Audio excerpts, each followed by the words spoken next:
Hello दोस्तों, एक बार फिर से आपका स्वागत है आपके अपने YouTube चैनल बीटी साइंस वाला में। तो दोस्तों, कल की वीडियो में हमने किया था अमल, अक्षार और लवण। तो आज की वीडियो में हम इस टॉपिक से रिलेटेड ही आपका नेक्स्ट टॉपिक स्टडी करेंगे, क्योंकि कल की वीडियो में हमने अमल, अक्षार और लवण के बारे में कुछ बेसिक सी बातों के बारे में बताया था और आज का जो हमारा टॉपिक है वो इसी टॉपिक से रिलेटेड होगा। तो दोस्तों, बिना टाइम को बर्बाद किए चैनल को सब्सक्राइब करें, वीडियो को लाइक करें, कमेंट करें, शेयर करें और बेल आइकॉन को जरूर दबाएं, क्योंकि आपको हमारे आने वाली वीडियो का नोटिफिकेशन मिलता रहेगा और जो आपके एग्जाम के लिए काफी फायदेमंद होगी। तो दोस्तों, बिना टाइम बर्बाद करते हुए हम वीडियो को स्टार्ट करते हैं। तो आज का जो हमारा टॉपिक है वो है सूचक। सूचक यानी कि इंडिकेटर। जैसे आप लोग बाइक चलाते हो तो आपकी बाइक के ऊपर इंडिकेटर लगे होते हैं। वो इंडिकेटर क्या हेल्प करते हैं? वो हमें डायरेक्शन बताने में हेल्प करते हैं। तो इसी तरह सूचक भी आपके यहाँ पे क्या है? इंडिकेटर हैं, जो हमें हेल्प करते हैं कि कौन सी चीज अमल है और कौन सी चीज अक्षार है। अगर आपको दो जूस दे दिए जाते हैं और आपसे पूछ लिया जाता है कि इनमें से अमल कौन है और इनमें से अक्षार कौन है, तो आप कैसे बताओगे? तो इनको बताने के लिए हम सूचक का उपयोग करते हैं। तो सूचक आपके वो पदार्थ होते हैं जो हमें अमल और अक्षार को पहचानने में सहायता करते हैं। तो सूचक की बात करते हैं। तो सूचक में सबसे पहले हम प्राकृतिक सूचक की बात करेंगे। प्राकृतिक सूचक, तो दोस्तों ये इंपॉर्टेंट है, पहले बता रहा हूं मैं, आपका एग्जाम में पूछा जा सकता है। इसको नोट कर लीजिएगा, अपनी नोटबुक ओपन रखिए और नोटबुक में साथ साथ इस तरह के जो टॉपिक है आपके वो नोट करते रहना। प्राकृतिक सूचक, सॉरी यहां पे मैंने सूचना लिख दिया। तो प्राकृतिक सूचक, अगर हम बात करेंगे प्राकृतिक सूचक की, तो प्राकृतिक सूचक बहुत सारे हैं। जैसे आपका रेड कैबेज, आपका ओनियन यानी कि प्याज, आपका कड़ी पत्ता, अंगूर का जूस, टमाटर, हल्दी, गुड़हल का फूल, ऐसे बहुत सारे आपके प्राकृतिक सूचक हैं। लेकिन अगर हम बात करते हैं सबसे इंपॉर्टेंट प्राकृतिक सूचक की, जिसके बारे में आपसे क्वेश्चन पूछा जा सकता है, वो है हल्दी यानी कि टर्मरिक, जिसको हम सब्जी में डालते हैं। तो हम कैसे पता लगाते हैं कि हल्दी आपका सूचक है? आपने देखा होगा कई बार जब हम खाना खाते हैं और हम व्हाइट शर्ट डाल लेते हैं, तो थोड़ी सी सब्जी खाना खाते टाइम हमारे शर्ट के ऊपर गिर जाती है और उस शर्ट को जैसे ही हम साबुन से धोते हैं, जहां पे वो सब्जी गिरी थी, वो जो दाग था साबुन लगाते ही रेड कलर में चेंज हो जाता है। तो दोस्तों, ऐसा क्यों हुआ? कभी आपने नोट किया? ऐसा इसलिए हुआ क्योंकि हल्दी आपका एक सूचक है। हल्दी क्या करता है? हल्दी जब भी अक्षार के साथ रिएक्शन करता है तो हल्दी का रंग पीले से लाल हो जाता है। वैसे आपने देखा है हल्दी का रंग पीला होता है, लेकिन जैसे ही ये अक्षार के साथ रिएक्शन करेगा तो इसका रंग लाल हो जाता है। इसका मतलब क्या हुआ? जो आपका साबुन है, साबुन की प्रकृति अक्षारीय है। तो हल्दी आपका इंपॉर्टेंट एक पॉइंट है। हल्दी के बारे में आपसे क्वेश्चन पूछा जा सकता है। तो अक्षार के साथ जब भी हल्दी अभिक्रिया करता है तो उसका रंग लाल हो जाता है, लेकिन अमल के साथ ये इसके रंग पर कोई प्रभाव नहीं पड़ता। हल्दी के रंग पर कोई प्रभाव नहीं पड़ता अमल के साथ। तो प्राकृतिक सूचक की अगर बात करें तो प्राकृतिक सूचक में सबसे इंपॉर्टेंट आपका हल्दी है, जिसके ऊपर आपसे क्वेश्चन पूछा जा सकता है। इसके बाद आते हैं आपके आर्टिफिशियल सूचक यानी कि कृत्रिम सूचक। आर्टिफिशियल सूचक यानी कि कृत्रिम सूचक, कृत्रिम यानी कि जिनको लैब में बनाया गया है, इनको हम यूनिवर्सल इंडिकेटर भी बोलते हैं। यूनिवर्सल इंडिकेटर यानी कि आपके वैश्विक सूचक। वैश्विक सूचक, तो यूनिवर्सल इंडिकेटर में सबसे पहले हम बात करते हैं तो आपका आता है लिटमस पत्थर। लिटमस पत्थर, लिटमस पत्थर के बारे में आप कल की वीडियो में कर चुके हैं। लिटमस पत्थर के बारे में मैंने आपको बताया था, ये दो प्रकार का एक कागज की स्ट्रिप होती है। ये दो प्रकार की होती है, एक तो नीला और एक लाल। नीला लिटमस पत्थर और लाल लिटमस पत्थर। नीला लिटमस पत्थर की खास बात मैंने क्या बताई थी, ये अम्ल के साथ जब अभिक्रिया करेगा तो इसका नीला रंग लाल रंग में चेंज हो जाता है। और लाल लिटमस पत्थर की खास बात क्या बताई थी, लाल लिटमस पत्थर जब भी अक्षार के साथ अभिक्रिया करता है तो ये नीले रंग में बदल जाता है। तो लिटमस पत्थर, ये इसके बारे में हम कल कर चुके हैं। लिटमस पत्थर मैं आपको बताता हूं ये होता क्या है। ये आपका लाइकन का बना होता है, लाइकेन का बना होता है। लाइकेन क्या होता है, जो लाइकेन कहां से मिलता है, जो प्लांट की, यानी कि जो आपके पौधे हैं, जो आपके पेड़ हैं, पेड़ की जो छाल है, जो पेड़ की जो कवर है, उस कवरिंग पे आपका लाइकेन वहां से आपको मिलता है। तो ये तो था आपका लिटमस पत्थर, और इसके बारे में हम लोग कल की वीडियो में कर चुके हैं। और इसके बाद जो आपका अगला इंडिकेटर है वो है आपका फिनोल पैथिलीन। फिनोल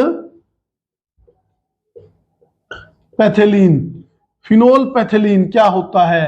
अगर हम बात करें फिनोल पैथिलीन की तो ये एक लिक्विड होता है। और इसकी क्या खास बात होती है, फिनोल पैथिलीन जब भी अम्ल और अक्षार के साथ अभिक्रिया करता है तो अम्ल के साथ अभिक्रिया करने पर इसके रंग में कोई बदलाव नहीं आता।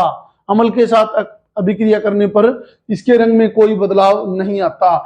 लेकिन जैसे ही इस फिनोल पैथिलीन को अक्षार में मिलाया जाता है, जैसे ही अक्षार को फिनोल पैथिलीन में मिलाया जाएगा या अक्षार में फिनोल पैथिलीन को मिलाएंगे तो इसका रंग एकदम से गुलाबी हो जाता है। तो हम क्या कर सकते हैं, फिनोल पैथिलीन की सहायता से भी अम्ल और अक्षार का पता लगा सकते हैं। उसमें जैसे ही हम क्या करेंगे, हमें जिस पदार्थ के बारे में हमने पता करना है उसमें हम फिनोल पैथिलीन को मिलाएंगे। फिनोल पैथिलीन मिलते ही आपका एकदम से गुलाबी रंग में बदल जाता है। तो ये एक आपका केमिकल होता है जो आपको लिक्विड फॉर्म में मिलता है। इसके बाद जो हमारा टॉपिक आता है वो है आपका मिथाइल ऑरेंज और मिथाइल रेड। मिथाइल ऑरेंज और मिथाइल रेड। मिथाइल ऑरेंज और मिथाइल रेड ये भी आपके फिनोल पैथिलीन की तरह द्रव अवस्था में मिलते हैं, इनकी लिक्विड की फॉर्म में मिलते हैं। और इनके अंदर भी क्या खास बात होती है, जैसे ही इनको हम अम्ल में मिलाएंगे या फिर अक्षार में मिलाएंगे तो ये एक अलग से एक कलर को गेन कर लेते हैं, कलर को ले लेते हैं। जैसे हम अगर मिथाइल ऑरेंज में अम्ल के साथ, जैसे ही हम अम्ल के साथ मिथाइल ऑरेंज को मिलाते हैं तो मिथाइल का ऑरेंज का रंग लाल हो जाता है। वैसे इसका कलर ऑरेंज कलर होता है, इसका कलर क्या होता है, ऑरेंज कलर। और ये ऑरेंज से क्या हो जाता है, अम्ल के साथ मिलने पर लाल हो जाता है। और अक्षार के साथ मिलने पर, जैसे ही हम मिथाइल ऑरेंज को अक्षार के साथ मिलाते हैं और इसका रंग पीला हो जाता है। तो मिथाइल ऑरेंज का रंग पहले क्या था, ऑरेंज कलर में था, और जैसे ही इसको हमने अक्षार के साथ मिला दिया, अक्षार के साथ मिलाने पर इसका रंग पीला हो जाता है। ऐसे ही मिथाइल रेड है। मिथाइल रेड भी आपका लिक्विड की फॉर्म में मिलता है और इसका रंग लाल होता है। और जैसे ही इसको हम अम्ल और अक्षार में मिलाते हैं तो ये भी अपना एक कैरेक्टरिस्टिक कलर देता है, यानी कि एक अपना अलग से कलर में बदल जाता है। और इसका भी आपका कलर की बात करते हैं, जो मिथाइल ऑरेंज के कलर थे और मिथाइल रेड के कलर थे वो सेम आते हैं। अगर हम अम्ल के साथ मिथाइल रेड को मिलाते हैं तो ये अम्ल के साथ कोई अभिक्रिया नहीं करता, इसका रंग लाल था और अम्ल के साथ मिलने पर भी इसका रंग लाल ही रहता है, यानी कि इसके रंग में कोई बदलाव नहीं आता। बात करते हैं अक्षार की। अक्षार में जैसे ही मिथाइल रेड को मिलाते हैं, मिथाइल रेड में आते ही आपका अक्षार पीले रंग में बदल जाता है। तो दोस्तों वेरी इंपॉर्टेंट क्वेश्चन, ये आपके जो यूनिवर्सल इंडिकेटर है यहां से आपसे क्वेश्चन पूछा जा सकता है। इनको आप अपनी नोटबुक में नोट कर सकते हैं। और इसके बाद का जो आपका तो ये आपके इंपॉर्टेंट टॉपिक हैं और इनको आप अपनी नोटबुक में नोट कर सकते हैं। तो इसके बाद जो हमारा आपका टॉपिक आता है, कुछ आपके ऐसे पदार्थ जिनके बारे में जनरली आपसे पूछ लिया जाता है कि उनमें कौन सा अमल होता है।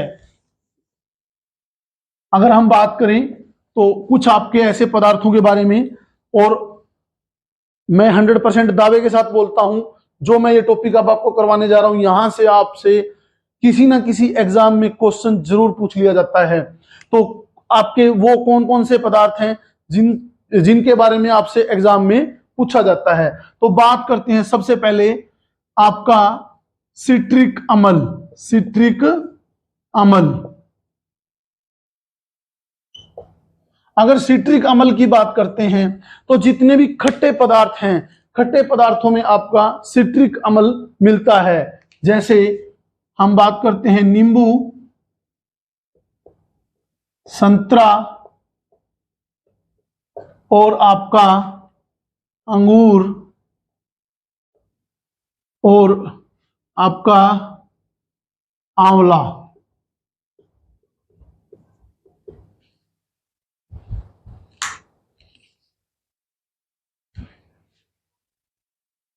तो जितने भी आपके खट्टे पदार्थ हैं उनमें क्या मिलता है, सिट्रिक अम्ल। और वो खट्टे पदार्थों में आपके क्या क्या आते हैं, नींबू, संतरा, अंगूर, आंवला। तो इसके बाद जो आपका आता है मैलिक अम्ल, यानी कि मैलिक एसिड। मैलिक एसिड यानी कि मैलिक अम्ल। अगर मैलिक अम्ल की बात करते हैं तो ये मिलता है आपका सेब के अंदर। सेब, कच्चा सेब जो होता है उसमें मैलिक अम्ल मिलता है। इसके बाद आता है आपका ऑक्सैलिक अम्ल यानी कि ऑक्सैलिक एसिड। ऑक्सैलिक अम्ल यानी कि ऑक्सैलिक एसिड। तो ये आपका मिलता है टमाटर, यानी कि टमाटर में मिलता है। ये आपका कहां मिलता है, टमाटर में। इसके बाद आता है आपका टार्ट्रिक अम्ल। टार्ट्रिक अम्ल, अगर टार्ट्रिक अम्ल की बात करते हैं तो ये आपका मिलता है इमली में। कहां मिलता है, इमली में। कहां मिलता है, इमली में। इसके बाद आता है आपका लैक्टिक अम्ल। लैक्टिक अम्ल, अगर हम बात करते हैं लैक्टिक अम्ल की तो ये आपका मिलता है दही में। कहां मिलता है, दही में। तो लैक्टिक अम्ल मिलता है आपका दही में। तो दोबारा मैं रिपीट कर देता हूं, सिट्रिक अम्ल आपके खट्टे पदार्थों में नींबू, संतरा, अंगूर, आंवला। और मैलिक अम्ल आपका कहां मिलता है, मैलिक अम्ल आपका मिलता है सेब के अंदर। और ऑक्सैलिक अम्ल आपका मिलता है टमाटर के अंदर। और टार्ट्रिक अम्ल आपका मिलता है इमली के अंदर। और लैक्टिक अम्ल मिलता है आपका दही के अंदर। और इसके अलावा आपके कुछ अम्ल और हैं, आपके कुछ अम्ल और हैं, जैसे आपका है एसिटिक अम्ल। एसिटिक अम्ल, और एसिटिक अम्ल आपका कहां मिलता है, सिरके में। सिरका यानी कि विनेगर। सिरका जिसका हम उपयोग करते हैं अचार डालने में, अचार में या सॉस में या जैम में। इसका उपयोग कहां करते हैं हम, अचार में और सॉस में। एसिटिक अम्ल कहां मिलता है आपका, सिरके में। और इसका एक नाम और है, वो है इथेनोइक अम्ल। कई बार ये आपसे पूछ लिया जाता है, इथेनोइक अम्ल। इथेनोइक अम्ल। इसी तरह इसके बाद आता है आपका फॉर्मिक अम्ल। फॉर्मिक अम्ल, फॉर्मिक अम्ल आपका कहां मिलता है, जो चींटी का जो डंक होता है, चींटी का डंक। जो मधुमक्खी, कई बार हमें मधुमक्खी जो डंक मारती है तो उसके डंक में जो अम्ल होता है वो होता है आपका फॉर्मिक अम्ल या फॉर्मिक एसिड। इसका एक नाम और है, इसको हम मिथेनोइक अम्ल भी बोलते हैं। मिथेनोइक अम्ल भी बोलते हैं, मिथेनोइक अम्ल। इसके बाद आपका आता है हाइड्रोक्लोरिक अम्ल।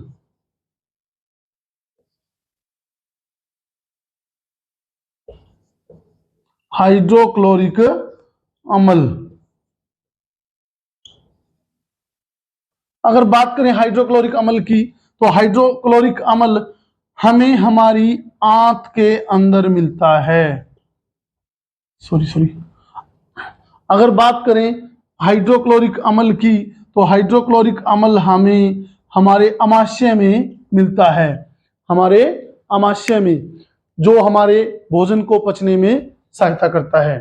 तो ये थे आपके अम्ल, और मैं 100% बोलता हूं कि यहां से आपसे एक क्वेश्चन पूछ लिया जाता है, तो आप इन सभी टॉपिक को अपनी नोटबुक में नोट कर सकते हैं। बात करते हैं कुछ ऐसे पदार्थों की जिनके पीएच का मान आपसे पूछ लिया जाता है। एग्जाम में आपसे क्वेश्चन ये कई बार पूछ लिया जाता है, और खास करके आपसे पूछा जाता है, वो मैं आपको इस टॉपिक में बताऊंगा जिसके बारे में आपसे पूछा जाता है। सबसे पहले हम बात करते हैं अमाशयी रस, यानी कि टॉपिक आपका प्रमुख पदार्थ और उनके पीएच का मान। प्रमुख पदार्थ और उनके पीएच का मान। तो हम बात करते हैं प्रमुख पदार्थ में। सबसे पहले हम बात करते हैं अमाशयी रस। अमाशयी रस यानी कि जो हमारा अमाशय है, जो हमारा अमाशय यानी कि स्टमक है, जो स्टमक में एक लिक्विड मिलता है जिसको मैंने आपको बताया था हाइड्रोक्लोरिक अम्ल, जो हमारे फूड को डाइजेस्ट करने में हेल्प करता है। तो उसका पीएच का मान कितना होता है? 1.0 से 3.0 तक। 1.0 से 3.0 तक। तो ये जो आपका हाइड्रोक्लोरिक अम्ल है, ये आपका अम्ल फूड को पचाने में सहायता करता है, लेकिन कई बार ये हमें ओवर ईटिंग करने की वजह से या फूड पॉइजनिंग की वजह से ये ज्यादा बन जाता है, जिसकी वजह से हमें एसिडिटी हो जाती है। कई बार हमें हमारी जो चेस्ट है, जो हमारी छाती है, उसमें एक जलन महसूस होने लगती है। वो जलन क्यों होती है? क्योंकि हमारे स्टमक में HCl अपनी नॉर्मल मात्रा की बजाय ज्यादा बनने लगता है, जिसकी वजह से वो एसिडिटी कोज करता है। और उस एसिडिटी को खत्म करने के लिए हम एंटा एसिड का यूज करते हैं, यानी कि हम किसी अक्षार की सहायता ले सकते हैं। जैसे अक्षार में मैंने आपको कल बताया था milk of magnesia. Milk of magnesia आपका अक्षार है। तो जैसे हम इनो लेते हैं, इसका मतलब इनो में भी आपका कहीं ना कहीं अक्षार है। इनो का जो प्रकृति है वो अक्षारीय प्रकृति है। इसके बाद आता है आपका नींबू। नींबू का जो रस है वो आपका अम्लीय है। तो इसमें अम्ल बताया था मैंने आपको, सिट्रिक अम्ल, और इसका जो पीएच का मान होता है वो 2.2 से 2.4 तक होता है। 2.2 से 2.4 तक। इसके बाद बात करते हैं हम सिरका मैंने अभी बताया था, जिसमें एसिटिक अम्ल होता है, और सिरके का जो आपका पीएच का मान होता है 2.2 और 3.4 होता है। इसका उपयोग हम कहाँ करते हैं? इसका उपयोग हम अचार और सॉस में यूज करते हैं। इसके बाद आता है आपका यूरिन यानी कि यूरिन में यहाँ पे खास करके आपसे पूछा गया है, और ये आपका इंपॉर्टेंट टॉपिक बनता है, इसको नोट कर लीजिएगा। यूरिन के बारे में आपसे पूछा जा सकता है। और यूरिन में मैंने यहाँ पे बोला है मानव मूत्र के बारे में। यूरिन मीन्स मानव मूत्र, और इसमें अम्ल कौन सा होता है? यूरिक अम्ल। कौन सा अम्ल होता है? यूरिक अम्ल। अगर बात करें मानव मूत्र की, तो मानव मूत्र का पीएच कितना होता है? 4.8 से 8.4। 4.8 से 8.4। और इसी तरह आता है आपका लार भी हमने यहाँ पे जो मनुष्य की लार होती है, जो हमारे मुंह में होती है, जो हमारे माउथ में बनती है, सलाइवा बोलते हैं जिसको हम, उस लार का पीएच कितना होता है? अगर हम हमारे मुंह में पाई जाने वाली लार की बात करते हैं, तो इसका पीएच होता है 6.5 से 7.5। 6.5 से 7.5। यह भी आपका एक इंपॉर्टेंट क्वेश्चन है, यहां भी आपसे क्वेश्चन पूछा जा सकता है। इसके बाद आता है वर्षा का जल, यानी कि बरसात का जो पानी होता है वो भी आपका अम्लीय प्रकृति का होता है, और उसका पीएच कितना होता है आपका? 6.0। ये भी आपका इंपॉर्टेंट क्वेश्चन है। यहां भी आपसे क्वेश्चन पूछा जा सकता है कि वर्षा के जल का पीएच मान कितना होता है। कई ऑप्शन में आपको 5.5 भी मिल सकता है या 5.6 भी मिल सकता है और आपका 6.0 भी मिल सकता है। इसके बाद अगर बात करें हम आंसू की, आंसू यानी कि जो हमारे आंसू निकलते हैं हमारी आंखों से, आंसू की बात करें तो आंसू का पीएच मान होता है 7.4, 7.4, ये भी आपका इंपॉर्टेंट है। समुद्री जल यानी कि समुद्र में जो पानी मिलता है, समुद्री जल का पीएच का मान होता है 8.5, 8.5। इसके बाद जो वेरी इंपॉर्टेंट आपका यहाँ पे क्वेश्चन बनता है, रक्त का पीएच मान, यानी कि हमारी बॉडी में जो ब्लड मिलता है, जो हमारा रक्त है, उसका पीएच मान कितना होता है? 7.36 से 7.42, 7.36 से 7.42। इसके बाद आता है आपका milk of magnesia, milk of magnesia, जिसका मैंने अभी अभी जिक्र किया था कि अगर हमारी बॉडी में अगर एसिडिटी ज्यादा हो जाती है, हमारी चेस्ट में पेन होने लगता है, तो हम मिल्क ऑफ मैग्नीशिया लेकर हम उसको खत्म कर सकते हैं, क्योंकि ये आपका एक अक्षारीय है, क्योंकि इसका पीएच मान कितना है? 7 से ज्यादा है। इसका पीएच मान 7 से ज्यादा है तो ये आपका अक्षारीय है। तो मिल्क ऑफ मैग्नीशिया से हम जब इसको हम लेंगे तो हमारी बॉडी में जो पीएच, जो हमारी बॉडी में अम्ल बना हुआ है, ये उस अम्ल के प्रभाव को क्या कर देगा? खत्म कर देगा, और जिससे वो उदासीन हो जाते हैं।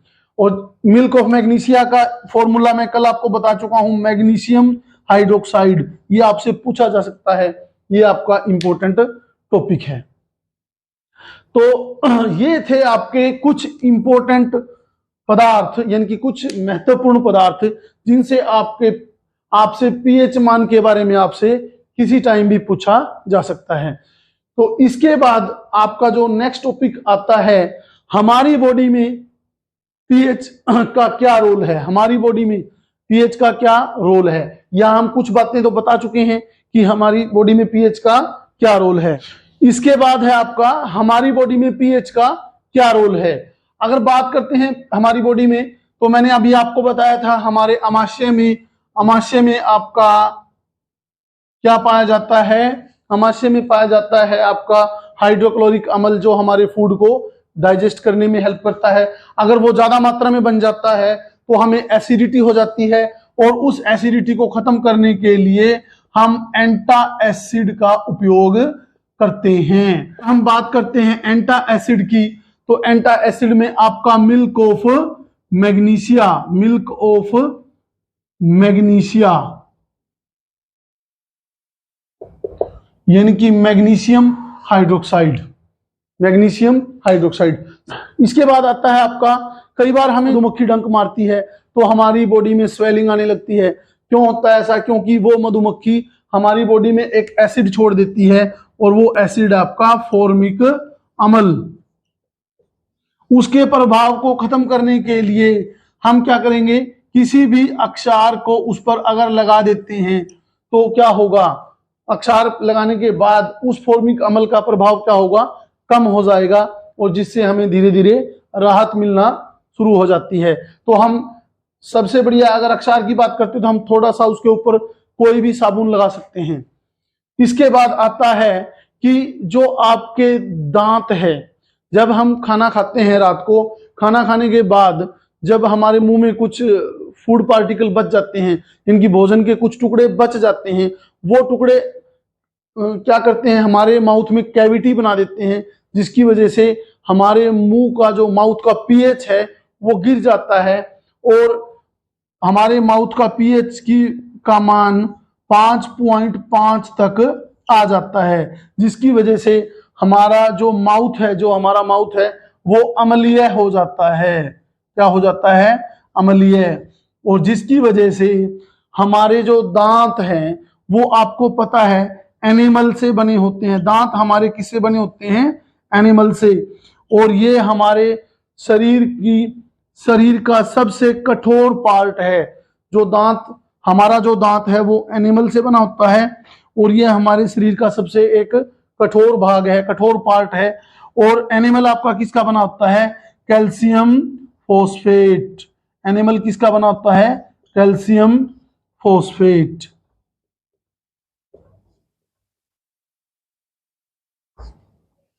Calcium phosphate.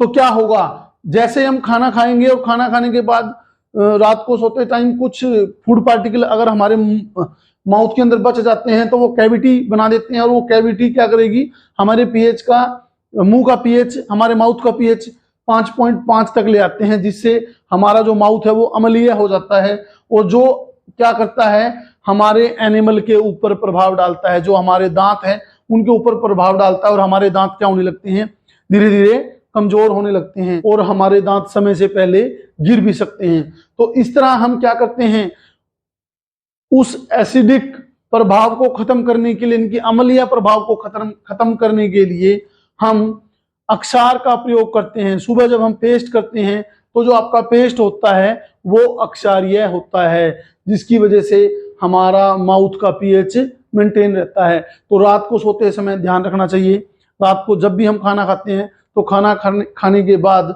हमें एक बार पेस्ट जरूर करनी चाहिए। अब जो आपका इंपॉर्टेंट क्वेश्चन कई बार आपसे पूछ लिया जाता है कि धातु के ऑक्साइड और अधातु के ऑक्साइड, धातु के ऑक्साइड, अब ये धातु के ऑक्साइड क्या हैं? आपसे पूछा जाता है कि धातु के ऑक्साइड का क्या स्वभाव है, वो अम्ल है या अक्षार है। तो पहले आपको पता होना चाहिए कि धातु के ऑक्साइड होते क्या हैं।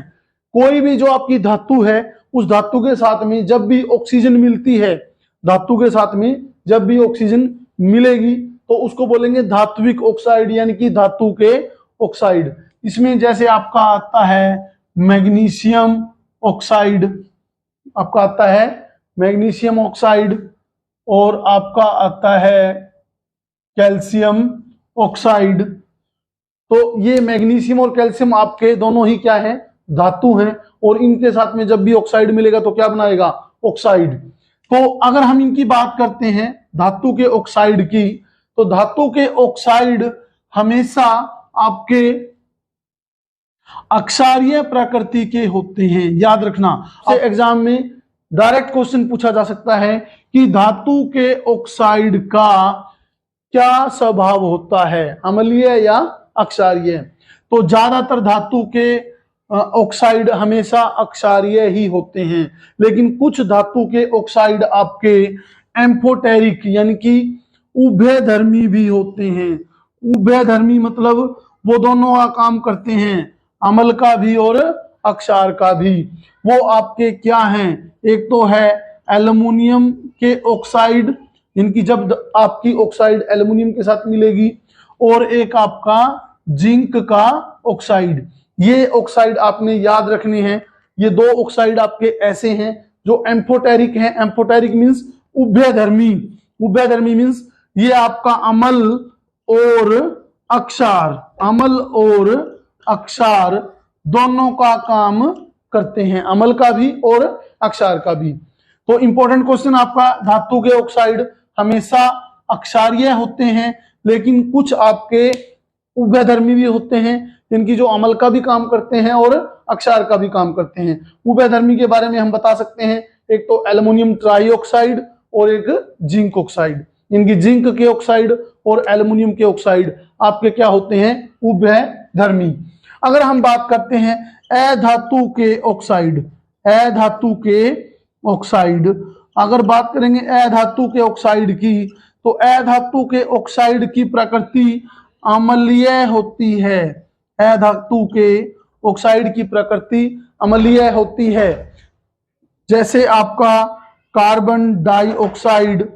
तो अधातु के ऑक्साइड में आपका आता है कार्बन डाइऑक्साइड, सल्फर डाइऑक्साइड और NO2, कार्बन सल्फर नाइट्रोजन, ये तीनों ही आपके अधातु हैं, और अधातु के ऑक्साइड हमेशा आपके अम्लीय होंगे।